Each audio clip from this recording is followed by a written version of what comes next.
Welcome to the Broken Pie Chart Podcast, episode 376. I'm your host, Eric Moore. Back with me once again, Mike Snyder and Shane Skinner. Not with us is Ryan Cohen, CEO of GameStop, or Andrew Ross Sorkin from CNBC.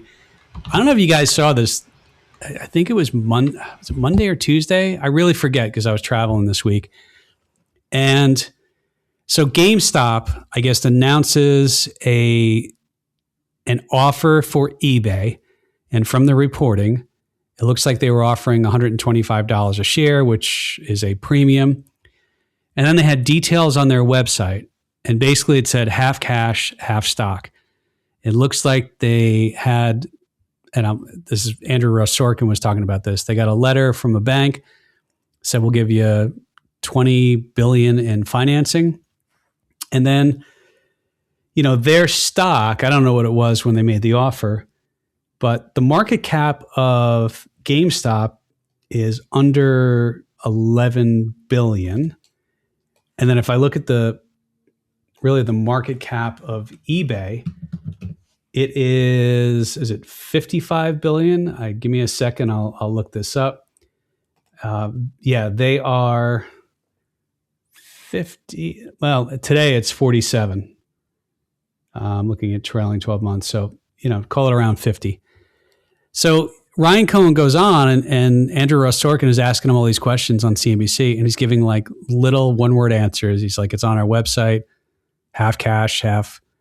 And what they were getting at is when you look at GameStop, so you say, okay, I have 20 billion to spend, plus there's 9 billion in cash or cash equivalents on the balance sheet. That's what, 29 billion. And then the market cap, I think at the time was 11 billion. So you add that up and it's like 40 billion. And basically what they were saying is if you're going to buy eBay at, let me just tell you what the market cap would be. Yeah, so 55 billion. If you did it $125 a share and at 440 million shares, 55 billion. So they're, by my math, they're like 15 billion short. And if they Andrew Ross Sorkin kept going, and then Becky Quick was like, Ryan, I don't understand why I'll paraphrase, why this is a problem. It's pretty clear what he was asking. And then he said, well, we could issue stock. So basically, it sounds like they finally got him to say like, oh yeah, we'd have to issue the stock, 15 billion of stock. So think about it. You go from an 11 billion market cap, add 15 billion of additional stock, and now you're at 26 billion. Basically, you're diluting the existing shareholders. I don't really have a comment on whether this is a good merger is a good idea or a bad idea. I don't know enough about, you know, how they would accrete savings and stuff like that. But it was just really interesting. And then somebody passed me something online where people are either pro Sorkin or they're pro Ryan Cohen. So, Mike, I'll start with you. Did you see this on CNBC? I was in the midst of traveling for work this week. Yeah, I caught it briefly. I mean, we talked about GameStop not too long ago and how really at the rate that things were going for them, they weren't going to be in business much longer, but that they did have cash in the books. So I think they had to do they have to try to do something here. I mean, they have positive EPS. I'm not following GameStop. I mean, trailing 12 months, it looks like, yeah. So 88 cents, I guess, fiscal year 2025, 32 cents. I don't know what their cash flows are. It looks like they have cash flow. So okay. I don't know. Well, maybe they've turned it around a little bit. I don't know. I don't know like the longevity of their model of selling games at stores in a mall. I'm not sure. But I don't know. Did it was just weird how Ryan Cohen went on there though. Don't you agree? Yeah, he sort of went on with, you know, thinking he was just going to get softball questions and that he was going to be able to sort of dictate how it went. And, you know, they asked the obvious question, how is this going to work? And he wasn't prepared or didn't want to answer it for whatever reason. So it's sort of surprising he'd even go on at all if he wasn't ready to answer that very obvious, simple question. So 7.2 billion is the debt. I'm looking at Bloomberg, the last 12 months on eBay. And if you look at the let's see, the debt on 4.3 billion. So yeah, I mean they'd have a bunch of debt. I don't know, Shane, we don't have to spend too much time on this, but I thought the math I did, I just looked at Bloomberg and I looked at, what's the market cap at $125 a share, 20 billion in cash, or, a loan, which becomes cash.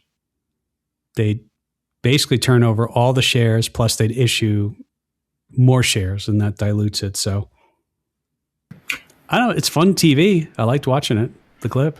It was, like every once in a while we get interviews like that in the financial and market space. And, you got to appreciate those when you get them, right? But so I'm going to say something here, and I don't want to get too deep into it either, but Cohen's been involved with Chewy. He's been involved with GameStop. He's helped turn GameStop around. Yes, it's had this incredible cloud hanging over it since the whole, COVID trading, meme trading, stock trading fiasco, right? In the squeeze. But he's done fairly well at keeping Chewy and GameStop alive and going. And like you said, it looks like they've kind of turned the financials around. It doesn't mean they've got much more, in the tank here in terms of a future. Who knows? But Mike and you both said they're flush with cash right now. You got to go for it. You got to do something. I just find it odd that this was the approach.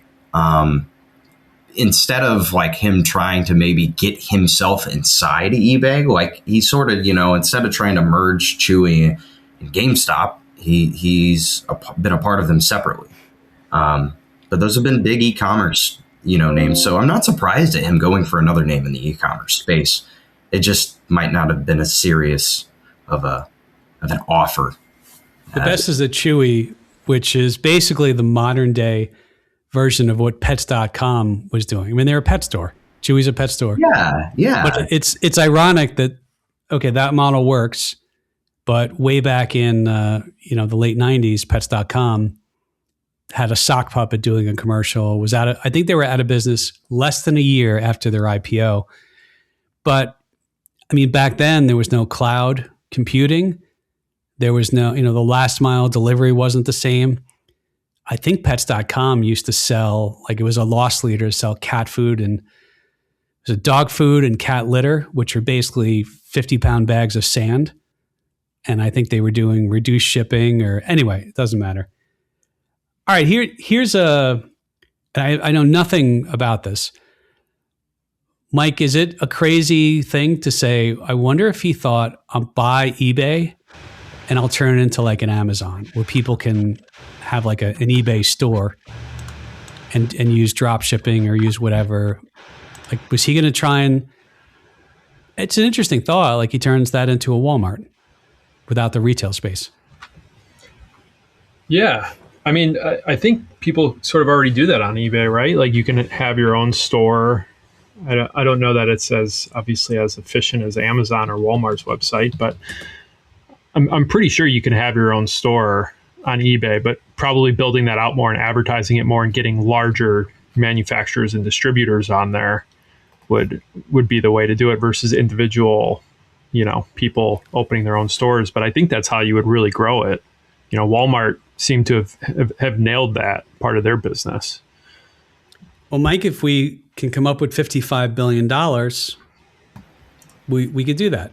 I can get you $55 billion. All right. I got a guy. You got a guy? Uh-oh. This does not sound promising. If someone's got a guy, it never ends well. All right. Well, look, I enjoyed it.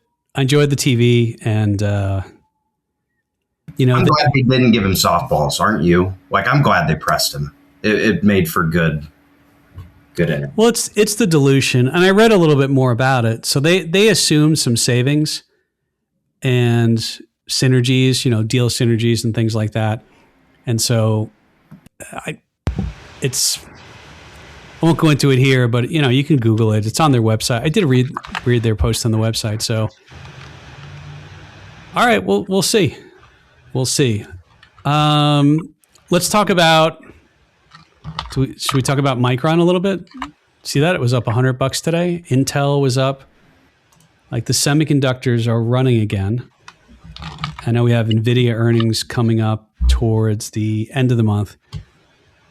I was in a conversation today with somebody. We were talking about Micron, and I sort of was like, I think it went up more today than it was worth a year ago.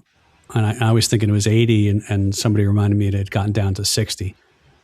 So, and it's still only, 12 and a half times forward 12-month earnings? I mean, Shane, does this keep running? And by the way, I mean, we're not telling you to buy it. We're not giving a recommendation here. I'm just thinking like, it runs until it doesn't run? Right. Yeah. I mean, it's, this, who knows? Again, it goes back to like, there's this huge shift, I think, in the AI bottleneck and people realizing that like memory really matters because like, I don't know how much you guys have messed with any of the AI agents. I've messed around with, like I have a paid version of Quad and I used it so much yesterday night that it suspended me until Sunday at noon. I didn't know I could do that with the paid version. And that just means like I've been putting this thing to work using so much. You can unlock more tokens. There's a setting that says you got your credit card. Yeah, automatically charge me. Of course, right. But you don't trust yourself to just have that automatic. Next thing you know, you have a $1,000 bill, right? No.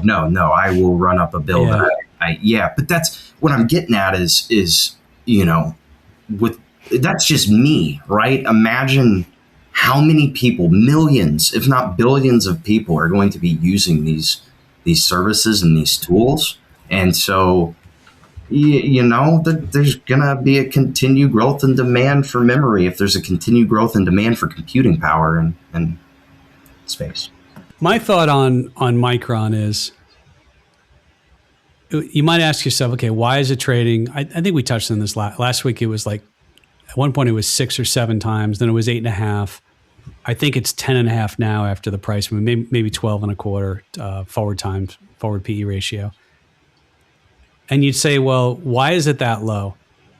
And this is my guess, is the analysts are forecasting what the earnings are going to be, but the general quote unquote street or the institutional world that buys and sells and looks at flows, they don't believe that pricing power is going to last.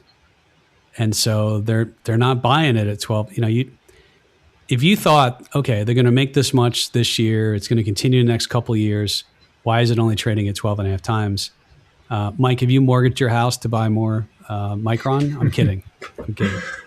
No, I mean, it's when you think about the earnings per share and yeah, it's cheap relative to other stocks that you hear of, but analysts are expecting earnings to slow in a few years. They're expecting earnings really to stall. And so, the question really comes, how much more beyond the current forecast in terms of growth does AI have? Is this still a commodity, or is there going to be more demand and more refresh needed a few years down the road that the market's not pricing in, which is why a lot of these stocks that we've talked about are pretty cheap relative to some others. I'm going to look at the volatility of Micron, and what do we think? Like the 30-day options? Should we take a look at those? What's 30 days? Right around June, I don't know. June 18th. We'll do 30 days from today. No, that's not 30 days. That's a little bit more. Okay, I'm going to look at the June 18th expiration. And what is the implied volatility of, this thing closed at like 746.81. I was looking too far low on the chain here, but it went up $100 today. So if I look at the 750s, the implied volatility is 86.63. So basically 86.63 divided by 15.875, which is the square root of 252, the number of trading days in a year.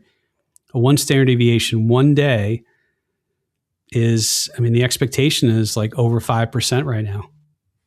Single standard deviation move. So the options market is pricing in that this will be volatile. That's a higher volatility than other things. And it's obviously run.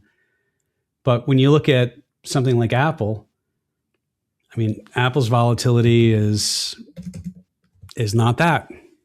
But Apple's forward price to earnings is, I think, closer to 30 than it is to 12 and a half. So I think the problem here, though, there's the market's telling you there's room for this to continue to grow into its earnings, or for forecasts to potentially come up. Here's the other question. Look, I mean, there's a bear case to be made on this too, and it's, you've had such a move so fast. You could just have people taking profits and taking shares off the table, or the marginal buyer isn't there to buy. Like, if I want to make the bear case on this, I'm saying it's almost like a supply chain problem that caused inflation in 21, 22 and the fiscal stuff. It's like, this is transitory. So this pricing power, like I mean, you could say that. And I think, Mike, you hit it. I mean, the analysts aren't really thinking that this is going to continue, but I don't know. We'll see. Look, if you want to buy it, buy it. If you want to sell it, sell it. If you want to short it, have at it. I am curious, though. I was thinking about this. With this move, where does this put it? Where does this rank it in the S&P 500? So if I look at SPY, which of course is the S&P 500 ETF, here's the quick way of doing it. You go to the State Street site, you download the daily holdings. I should have done this ahead of time, but that's all right. I mean, does this have a chance of getting into the top 10? Yes. Oh, yeah. Very close. Okay, so let's do this on the fly. So we got to take out one of the alphabets because it's listed twice. So we take out that. And so let me do that. I'm literally in Excel right now taking this, but I'm very curious to know what this is, unless you guys get there first and figure this out. So NVIDIA 1, Apple 2, Microsoft, Amazon, Broadcom, Alphabet, Meta, Tesla, Berkshire, JP Morgan. Micron is 12th. They're 12th. And I don't know if the holdings page is updating with today's price move, but Micron is 12th, Eli Lilly is 11th, JP Morgan is 10th. They are 1.156% of the S&P 500 on a weighted basis. Eli Lilly is 1.22, JP Morgan is 1.31. So I won't bore everybody with doing the math of what it has to do relative to JP Morgan and Lilly. But yeah, I mean, Exxon's 14. Like, Exxon was not 14 a year ago. Micron was not 12 a year ago. Like, Shane, this makes the point again of why you own the index. But man, these things have run up in a market weight basis. It's been incredible. We see this time and time again throughout the market. The problem is you're never going to be able to tell when that's going to be. That's why you own the index. I do want to say I'm really shocked at the pricing of that straddle for June that you mentioned. That's 41 days from now. And I'm not saying I'm going to go buy that straddle, but for something that just moved 15.5% in a single day, only pricing in 40 days out, about a 5% move, that seems so, like Mike said, there's still a lot of room for this to potentially move up or down. Yeah, so I'm gonna do the 750 strike. Here's a little options 101, and I'll say it's about $85. I'm gonna round down for the 750 call, and it is $86 for the 750 put. So if you buy a straddle, you are hoping it moves a lot. And how much does it have to move to sort of break even? Well, it has to move $171, one direction or another. Okay, $171. Yeah. I think your math was a little off, Shane. But it's okay. Let's stick with the point. $171 into the 746.81. All right, that's a little more than 5%. So that's 22.9%. Yeah. Yeah. So it's got to move 20, let's say 23% up or down if you buy that straddle. That is an expensive trade. Is it a good trade or a bad trade? I don't know. If it moves that much, it's a good trade. If it doesn't move that much, you'd be better off selling it. By the way, here's the PSA. Straddles seem like they're easy trades. It's a volatility-based trade. It is a more dangerous trade than people realize. So, don't necessarily do that. All right. Derek, what 23% though in 40 days? That's well, it moved 15 today. So yeah, it's just it's incredible. Yeah, I mean, and we said it last week. Intel. I want to move to we've got a chart comparing this year to all the squiggly lines. I like those. But you look at Intel. Intel was $25. It's 120. It's just under $125 right now. It was $25 like when? It was Like last March. I mean, December was $35. September of 25. It was like 25 and change. So unbelievable. Like we said, imagine you're like, oh, I'll short Intel and I'll buy NVIDIA. Whoops. Should have bought Intel and shorted NVIDIA, at least going longer term, NVIDIA is still the better performer. But all right. Creative planning. Who is this? Charlie Bolello. Okay. So he put something out on Twitter. S&P 500 annual total returns, 1990 to 2026. And that's the actual return paths. So think about, if you can't see this, the audience, but it's one line on top of another line, top of another line. It looks like a bunch of little spaghettis. And the average, 1990, is kind of like, okay, you start out at zero and eventually you trend up and you get, an average return, which is just under 10% for this period. Simple average. And then you look at all the past. 2008, that's kind of the worst one, where it came down, went up, and then came down towards the end of the year. The best one on here is 95. Mike, what do I keep telling you? Like, a lot of this stuff I'm seeing reminds me of 94, 95, 96, 97, 98. It sort of reminds me of that. And then, I don't know. So is this history repeating itself? Like, to me, I know I lived through this. Like, I was trading these stocks back then. It's uncanny that 95 shows up on this chart and it's the best year. Like,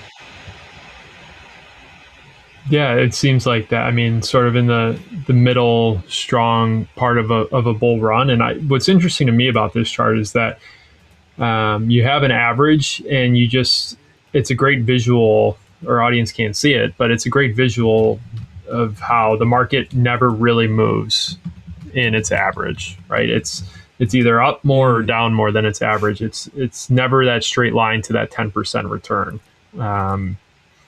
It's way more volatile. That's a great point. Yeah, you look at that. When is it ever traced in the average? Like, it never does. Right. Never does. It is interesting too. We had our drawdown kind of the same time that a lot of the squiggly lines had their drawdowns. Did you notice that too? Yeah. Yeah, I mean, that's Shane. I was glad you put this in our list today, because I love comparing stuff to the 90s, Shane. You got to. Well, and I mean, you made an amazing point with the chart there with the drawdown early. Look at the majority of years that finish at least, it looks like, around positive or up a little bit more than average even. You see drawdowns earlier and then the recovery earlier. And I think this goes in line, I think, too, with the midterms. Year one, I know we don't have a chart for that, but we talked about before the podcast started. Yeah, that's the path. Flat to down early in a midterm year and then up the rest of the year. Yeah. Yeah. In 95, right? We talked about that and how, like, you lived through it, and I've been doing charting back on that time frame and time period, and it's just, I don't know. Everything seems strong right now from a technical and a forecasting standpoint. So we'll see. You just never know. You got to buy and hedge. So you sent over a chart of crude oil, Shane, and if I look at that, I'm looking at it. I'm looking at it. What's the time frame on that? I can't read the scale. Is that weekly or is that daily? That is daily. Okay, this is from Rachel Dashelli. I'm having trouble reading the name, but she put out this. Dashiel. All right, she put out a good chart. So I'm looking at this and I'm like, it's a chart of crude oil. Is that head and shoulders pattern forming? Left shoulder, head, right shoulder. We coming down to the neckline, and of course, if it breaks the neckline, historically, a head and shoulders has a probability of going lower. They don't always. That's why these patterns have a fail, a success rate of sometimes only 20, 30, 40, 50%. Head and shoulders are interesting. I mean, is that a head and shoulders in crude? Is that saying that crude is going to be down? I think so. I mean, and that's like, look at what's, without getting too into what's going on geopolitically, like one would think that if things resolve, you've got stuff going on now between the Russia and Ukraine thing where it seems like there might be a ceasefire in the works. If you were to see things calm down globally, I'm sure that's great for bringing down oil prices. I'm not an expert in that field, and I'll tell you in 6 months how that plays out. But from a technical standpoint, I agree. Looks like this could pull back pretty hard down to that sort of level there that she pointed where we gap back before the conflict or around the conflict. Yeah, that's my take. If I look at the futures curve on WTI, which is West Texas Intermediate, if I can pull this up real quick. If not, I'll just kind of wing it for a second. Where's my curve? Well, basically what the futures curve is saying is, when prices today are higher than the back end, you're in backwardation. So the futures market on oil is saying it expects oil to be lower by the end of, certainly by the end of the year, but this month's price is higher than next month's price is higher than the month after. So, Mike, I guess, that's an interesting chart. I hadn't seen it portrayed that way, but I would be hard pressed. Like if you're saying, hey, I got to take a position and maybe a big position in crude oil, Mike, you have so much headline risk here. A ton. Yeah. It's minute by minute what's being tweeted out. It's moving the market and it's happening quickly. And it seems like based on this chart and the context around it, that the price is sort of at a fork in the road where if it doesn't hold this level, it's going to drop. But if it does hold this level, maybe there is some more upside there. But again, these technical analysis really, they're true until they work until they don't, right? Like if there's news that, the war is escalated, you can sort of throw the technicals out the window. Oil's probably going to go up. I mean, there's a case here. I think the market expects it to go down, and I feel like that's the consensus. And anytime there's a consensus, the anti-consensus sometimes is the thing. Like when everyone had the consensus, 29 out of 30 leading economists said there would be a recession in 2023. All 29 were wrong. Consensus is tough. So, all right, let's move on to something else. Let's look at, global inflation rates. I found this was, I don't know how useful this is, Shane, but I see a chart of all different countries, the CPI inflation, and then you look at the trend versus the prior period. And what I see here is, Argentina is the highest, but it's trending lower, 33%, but they were at one point were much higher. And then you look at a lot of the countries. I mean, CPI inflation in Switzerland, this one surprised me, 0.6%, China 1.0, Japan 1.5, US is 3.3. So the point here, and this is in a tweet, quote, if a peace deal is announced and the Strait of Hormuz is reopened, we would likely see a rapid reversal as prices of many commodities would plummet. But the longer this drags on, the more impact it will have on global inflation rates, which are already on the rise.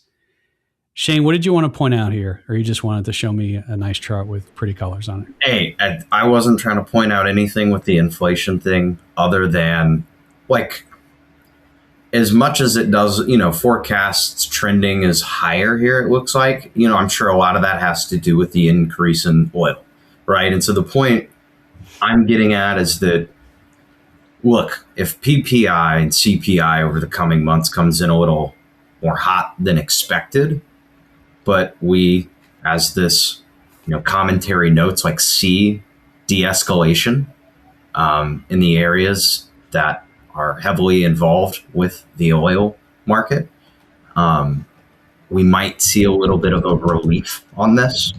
And so it's just something that's going to be interesting to watch here. But, I don't think people need to freak out too much yet about the inflation thing. So there's something called a break-even rate. And I pulled this up on Bloomberg, 5-year break-even. And, basically the break-even rate today is 2.63 rounded. And what that means is you are indifferent of owning a treasury versus owning a treasury inflation protected security, a TIPS bond, if the rate's 2.63 in 5 years. And if it's above that, you're better off owning the TIP. If it's below that, you're better off owning the treasury. If you're right around there, you're indifferent. So I got to be honest, well, break-even rates are not necessarily a good judge of what inflation will be. If you look at what break-evens were and then you look 5 years later what they are, it's not always great. For example, when do we have, and market sentiment plays into this, but when do we have inflation? We had inflation where was the height of it? 2021, right? So then you look and you say, we got up to 9% inflation, but 5 years before 2021 is 2016. And the highest the break-even rate got was 1.95. You see where I'm going with this? Like, they're not great predictors. They're more showing you what people think now, and that portrays into their future expectations. But there has been a lot of talk about break-even rates. I've never found them to be reliable on a forward basis. So I don't know. People definitely think inflation's going higher, but it's still very politically oriented. If you're a Republican, you say it's going lower. If you're an independent, you're sort of in the middle. If you're a Democrat, you think inflation's going to 87% year over year. And it was completely reversed, move the chess pieces around when Democrats were in office. So I don't know. I tend to think inflation's going to moderate, and I think it's going to moderate more than people think. Mike, thoughts? I agree. I don't know that it's going to hit the Fed's target to that, their mandate, but I do think it's going to moderate. We did the work on this. When has it ever really been right at 2% Right. for any sustained amount of time? It's been under. It was over. So, all right. Mike, the other thing to point out is S&P 500 EPS growth quarterly year over year. I'm looking at this chart. This is from FactSet. So we're at 27% year over year on this quarter for Q1 2026. Okay, that's kind of good. Yeah, I'd say so. Last time, looks like we were above 27%. What is that? 18? Well, there was a spike in March of 2021. Okay. Yeah, there you go. But yeah, this is, it's supporting this move in stocks, right? This earnings season has been very strong. We still have NVIDIA to go, but so far, the move seems justified. The market's getting more expensive, but the earnings are moving up. I'm not sure exactly what the forward PE is right now. I will tell you. Yeah. I do have that information. I think it's 21.5, but I'll look it up for you. Yeah, I think it's 21.93. 21.93. So yeah, so we've seen it higher. certainly. But it's come up from where it was a couple months ago. So, it's supporting the move. The forward 12-month earnings, Shane, are estimated at 337.22 a share. If that happens, it would be a growth rate of 21.67% going forward. The following year, 13.74, and then year 3 is 10.64. Double-digit earnings growth forecasted. They're forecast only. Analysts can be right or wrong. They can change. They often moderate those or increase those as new information comes out. But yeah, like Shane, we talked about the 90s. Like, I remember this stuff in the 90s. We saw this type of growth. Right. And, I think that the AI thing is a little bit different than the internet in the sense that, and in some ways it's the same. It's like they want to get AI out and in use in all aspects, right? You've got Ford now coming out and committing to installing AI assistants and AI features inside their future models starting in 2027. So like most people I think are still in this like, oh, AI is just these LLMs and, advanced computing and all this stuff at these companies and businesses that don't necessarily pertain that much to everyday life. And it's right around the corner, I think, from being really immersed into our infrastructure and the world around us, even more than where we're already at. So, as long as that continues and the expectations and the numbers continue to hit and grow, it just seems like we're in the earlier innings of this still. Some people argue we're in the 7th or 8th inning with this trade, and there are other people that are saying 2nd and 3rd innings. So we'll see. Well, the people who miss this will argue that it's too high and it's crazy. And people who are in it, yep, will say it continues. And look, I mean, I remember during the .com era when companies were talking about, how do we boost our online? They do an earnings call. We're committed to online expansion. We're going to start offering our things online. We're going to use the web. It was the same thing, much like people said, oh, when the railroad started, like, we're going to start shipping our goods on railroads instead of horse and buggy. I mean, those types of things. So I guess when I think about AI, is this a new boom in, a technological revolution? Or is it an extension, which I think Carlotta Perez, who wrote Technological Capital of Financial, I can't remember it. It's a great book, though. It talks about booms and bust, standards being set, these major phases, these eruption phases in technology, going from steam, railroads, really starting in the 80s with Intel in the technology boom. I think she would argue, at least I listened to a podcast, that AI is a continuation of the technological revolution that started in the late 80s. I mean, look, it's Mike. I mean, to me, is this a shut up and take the gain situation? So are you saying she would argue it's an extension rather than... It's an extension. It's elongating the technological revolution, is I think what she would argue.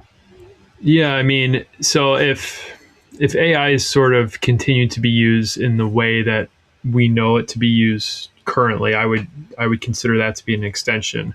I could see where AI is used in a way that we're not even thinking about right now. And that's where it would be really a completely new sort of category in technology. But yeah, I mean, you have to be, if you own an index, you are participating in this AI revolution, but you're not concentrated in it. So I wouldn't say you should go all in on, chip stocks and have only that, but certainly being in the market and owning an index, you have that exposure and you'll continue to participate in it. The other thing too is, unlike the 2000s and the .com era, we haven't seen the companies get unbelievable market weighting with no earnings. You you haven't seen like these crazy stocks. Like it's been a lot of the big stocks that are getting this. And it's also the picks and shovels and the picks and shovels of the picks and shovels. It's like, we just haven't seen that yet. If we see Anthropic go public and we see ChatGPT go public and those things go nuts, like Shane, that to me is, then I start thinking back to 2000 when some of the companies came public. I mean, sure, Cisco, Intel back then, they were picks and shovels of the internet, and they definitely were not. I mean, they were fairly valued. They weren't hidden in plain sight. I mean, people were buying those things at very high multiples. But I don't think we've even seen, like we did in the late 90s, early 2000s, like any of these. I know there's companies out there that are AI specific and maybe don't have earnings yet or really some of the quantum stuff. But like Shane, when we're going to know, like when Anthropic comes out and ChatGPT, I can't wait for these companies to come public. I mean, did you see the news about SpaceX building the Gigafactory in Texas? I mean, they're going to build chips and they're doing space and they're talking about doing data centers. Well, that's my, I mean, how psyched are you to see the S1 on SpaceX? Oh, look, my kid got to see a rocket launch. Like I will remember that, right? Like my wife. Did you go to Texas and see it? I didn't get to see it myself, but okay. I mean, I wish. But like, that's the thing. Like I don't know, most of my childhood and adult life, we haven't really done a lot in space that's been that exciting or public. And so what they're doing, it's incredible. And I just don't think that like, how does this stop? It kind of feels like we're committed down this path. It's not that this can't have pullbacks or there can't be corrections at some point in this, but like what you were saying about how this is like the next technological revolution. It's an extension of the technological revolution, just like there were multiple industrial revolution phases. There's multiple technological phases. And so, the possibilities here are endless, it seems. And So when they build a factory, are they building it on the moon? And I don't get into too much detail here because we'll bore the audience, but are they building it on the moon? Are they building it kind of just floats around in orbit and it's a manufacturing facility and they ship the stuff back using the rockets? Like what's the deal there? Stuff is not that heavy in space. I'm sure you're aware. And there's not really regulations in space. So it kind of solves a couple problems. Well, right. And I think what he's after is like getting something, I think they were calling it like a self-growing city on the moon to establish the manufacturing facilities and the AI satellite production. The goal is to get it done within the next decade. And basically what it seems like is that it's, it's just like you said, there's less regulation, there's less issues to deal with. Nobody owns that space. So, land's hard to come by, right? Land's not cheap. So all of a sudden you get all this space that's not necessarily claimed. If they could find the way to make this work, it'd be incredible. And I mean, this is the stuff they wrote about 40, 50, 60, 70 years ago in the sci-fi movies and books and the Star Treks, right? So it's coming eventually. I mean, it is amazing, the technological revolutions. I was thinking the other day, Live Aid, which was a concert in 1985, and I remember watching that all day.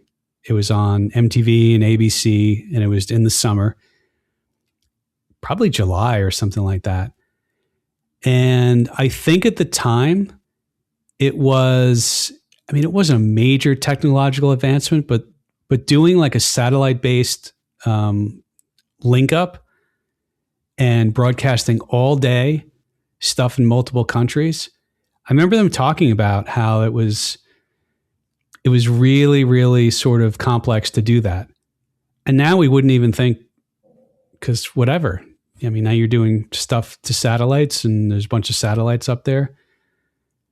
I mean, I think the first satellite broadcast, it might have been something with the Beatles. I could be wrong though. And I feel like that would have been, well, if it's Beatles, might have been late 60s, early 70s. Like, and now we're talking about building a factory on the moon or in space. Like, this stuff moved. I love the fact that we're going back to the moon. I can't wait. I think it's awesome. So, Mike, are you considering moving to the moon to pursue a career in chip manufacturing in space? Is this something under advisement now? What's the weather like in January? Do you know? Well, you are in Chicago, so that might be the selling point, right? It could be like maybe a winter home. I don't know if I could do full time. Yeah, it's so exciting that we're going back. It's one of those things that, like, I feel like I need to see it before I can really understand what they're trying to do. Like, it just sounds so.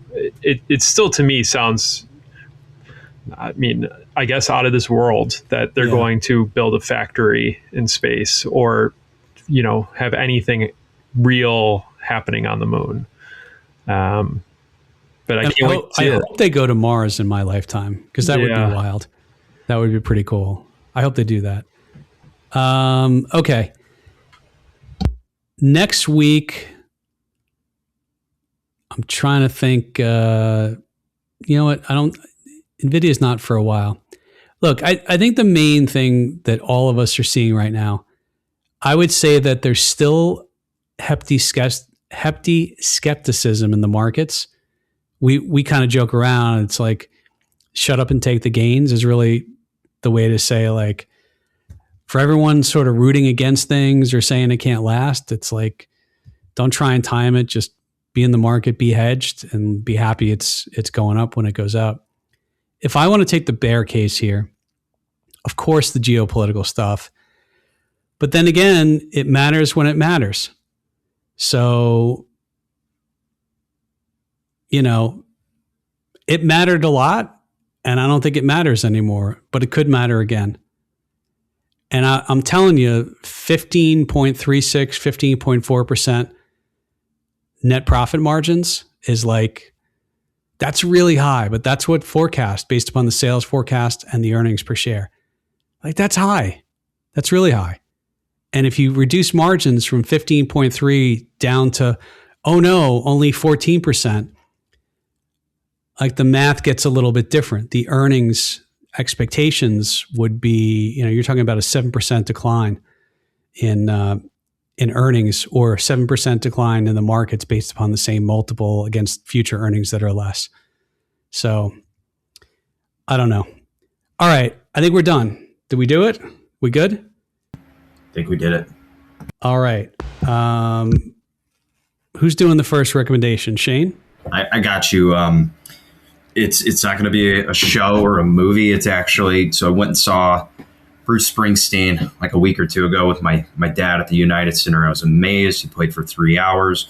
It was great. It's inspired me to just throw it out there, you know, go see a concert. You got some incredible bands touring this summer, some classics. You got Rush and Scorpions are both touring, not together, but those are two really big names amongst a bunch of others. So if, you know, you're into some classic rock, there's a pretty great lineup of touring acts this summer. And that's not just in America. You got UK, Europe, etc. Did he play the song Growing Up? Did he play? That's one of his older ones. If you listen to it, Shane, you'll I got to double check. Yeah, you'll have to listen. You don't have to. Don't play it. We'll get a cease and desist order, and I'll have to pay a $50,000 fine or more for illegally playing music that we didn't get the rights to. So don't do that. Yeah, I mean, I told you, I've seen Springsteen, and yeah, they play long concerts, and so I'm sure it was good. Mike, what about you? Widow's Bay TV show. It's on Apple TV. I think there's 2 episodes out now. It's with Matthew Rhys. It's about this island in the East Coast. It's sort of haunted, and it's also a comedy at the same time. It's a buy so far for me. Oh, it's a buy. Okay. Yeah, I think it's good. Okay, Shane, you're a strong buy on Springsteen live concert. I am, and he did not play growing up, but he played quite a few. I got Badlands. I got Hungry Heart, right? So those. Oh yeah, that's 1978, I think. Yeah, they did. That was the Born to Run album. Yep, I believe. Born in the USA, Promised Land. Yeah, it was really good. Yeah, I mean, I don't know that you have the perspective that I do when he was at the height. Oh, I know. No. I mean, the Born in the USA album, that was just number one hit. I mean, top 10 hit. They kept releasing singles. That album had a lot of legs. So Tom Morello from Rage Against the Machine is his guitarist on this tour, of all people from all bands. I was really shocked. I never thought I would get to see him, but he did well and he sounded great too. Yeah, unfortunately, no more Clarence Clements. But I know. His son's playing sax. So is he? Yes, right. That was awesome. And then you have the guy who was in what's the movie with Tony Gandolfini? No, the series Sopranos. Yeah, one of the characters in the Sopranos. You always forget, like he played guitar for Bruce as well, one of the guitarists. So, all right, for me, I continue to watch the NHL playoffs, so definitely do that. I cannot believe the Toronto Maple Leafs got the number one pick in the lottery after they hired the GM who kind of failed here and got rid of Shane Doan in Arizona and caused the Arizona Coyotes to lose 3 draft picks because of, anyway, you can Google that. But I can't believe that. They got the number one pick. They're going to get McKenna. He could be an impact player there. So keep watching the NHL playoffs. What's the Stallone show? I watched this on the plane. I ripped through like 10 episodes between all the plane rides I was on Paramount. Tulsa King? Yeah, I watched season 3 of Tulsa King. And I watched all the seasons. I thought it was good. I thought it was entertaining. I was on a plane, so it definitely passed the time. And I think I had to watch the last half of the episode when I got home. So I came home and that night I watched it. So I'd give it a buy recommendation. I think it's solid. It's quirky. Like Stallone he plays the character well. So, all right, we did it. The market is closed 73.98.93. It was at one point in April. I think it was below 5,900, right? I believe it was below 5,900. So yeah. And back then, I remember a lot of people said there's no way it hits 7,000 this year. And now people are like, what if it goes up another 10% and it's above 8,000? You can go down 10% too, and I'll let you know when I know. But keep for now. If you're long the market and hedge, just take the gains. So, all right, guys, that's it for everyone else. We'll come back next week and see what we got right and wrong. Although we never really actually go back and see what we got right and wrong, but we do remind you sometimes if we get things right. Have a great weekend, everyone, or hopefully you had a good weekend, and we'll talk to you soon.